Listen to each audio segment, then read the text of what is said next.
Hi everyone. So in this video you will learn how you can create custom function type in Typescript. Let's create a function first and it will be getName. This function will take a callback as a parameter. So let's make it function type here.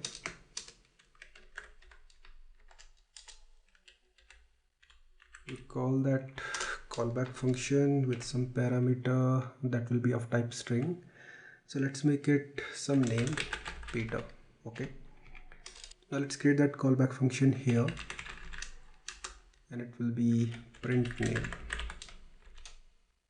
So it will take a string as a parameter and we'll simply print the name here. Okay, let's call getName function with the print name as parameter.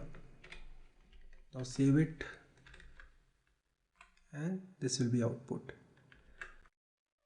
So far everything is good in this case because we are calling this function with a string parameter, and this function also takes a parameter which should be of type string. But in case if I'll make it a number, okay, and we are calling this function with a string and this thing is not right in this case, we need some mechanism to identify that we are calling this callback function with the right parameter. In such a scenario, we can create a custom function type so that we can get a compilation error here. So let's make use of type keyword here and we'll make it custom type. Okay, now we need a function signature here. So we want this callback function to be of this custom function type. So signature will be like this. We want it to accept only string, so we'll make it string here. It will not return anything, so we'll make it void.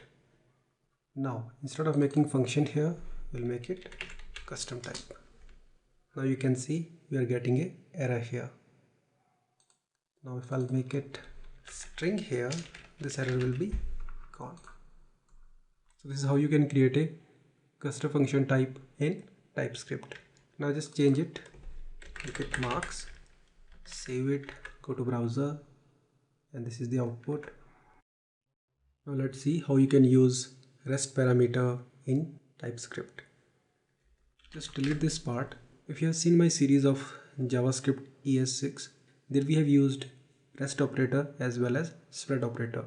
The logic is pretty much the same here also, but in this case you have to specify the type.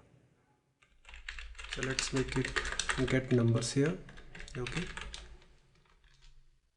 to make a REST parameter we need to put 3 dots and the name of the parameter. In this case it will be numbers. I'll just simply console log. Okay, and here we have to specify the type. So we want all the arguments to be of number type, and basically it will be an array because this REST parameter, or you can say the REST operator, will convert all the arguments into a form of array. It's time to call this function with some numbers. So let's make it 1, 2, 3. That's it. Now just save it, go to browser, and you will see the output like this. I hope you got the point how it actually works. See you in the next video. Have a nice day.